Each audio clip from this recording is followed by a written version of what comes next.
Cette propagande au Mali, j'avais parlé de ça avant que ça ne commence sérieusement. Vous avez vu ma vidéo, je crois peut-être 2 à 3 semaines de cela, sur les carburants au Mali. J'avais fait une vidéo pour ça. C'est quelque chose que nous, on a vécu au Burkina. C'est ce qui se passe actuellement au Mali.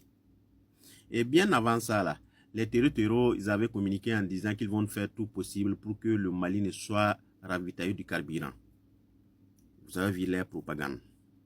Et après, il y a une communication dressée sur le terrain au Mali contre les autorités, contre les stations de service. C'est très simple. Hein? Peut-être même que le ravitaillement du carburant au Mali n'a même pas changé.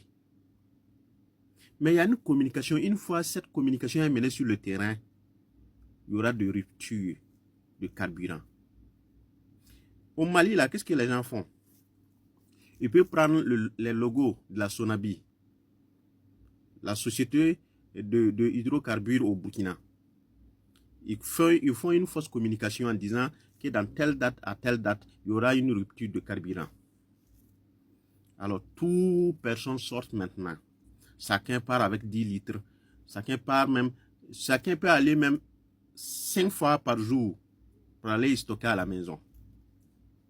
Chacun sort avec ses réserves pour aller acheter le carburant pour venir stocker. Vous comprenez ce qui se passe? Une fois chacun sort comme ça,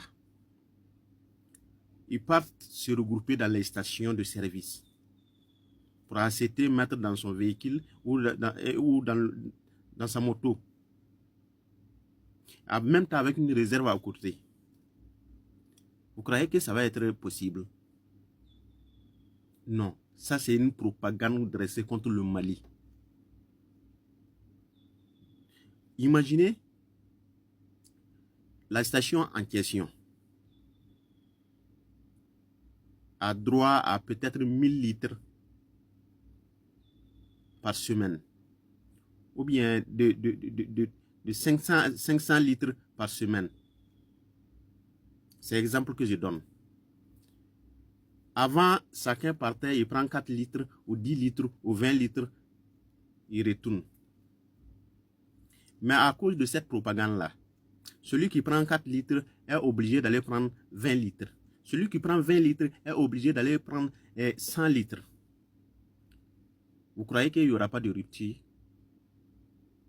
C'est une propagande bien ficelée, bien préparée contre le Mali. Parce qu'au Burkina, là, c'est comme ça s'est passé. Vous savez ce que nos autorités ont fait? Nos autorités ont dû faire du nettoyage au sein de la Sonabi, la société qui gère le carburant du Burkina Faso.